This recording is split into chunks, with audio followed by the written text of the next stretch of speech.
Saya tiada gigi. Isteri saya geli bila saya nak cium dia. Apakah hukum isteri tolak ciuman suami yang tiada gigi? Kamu tanya kenapa? Betul tak? Tidak betul. Pelik-pelik orang sini. Tapi rasa kau pau 5 ni.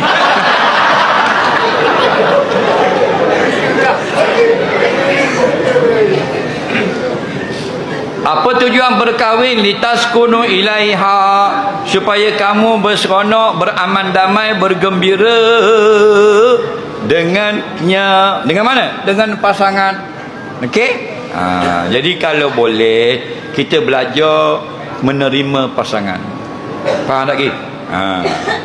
Sebab apa? Sebab barang gigi tak ada. Jadi tengok gusi saja. Masa isi kepah nyom. Faham lagi? Nampak? Nah, madani. Nah, jadi laki bini tengok merah nyala macam geberuk. Nah, jadi tak apa-apa. Terimalah seadanya. Kita tengok kekurangan bini kita, kita terima. Bini tengok kekurangan kita, kita terima. Barulah jadi pasangan yang sempurna. Atas diri seorang sempurna tidak ada sama sekali.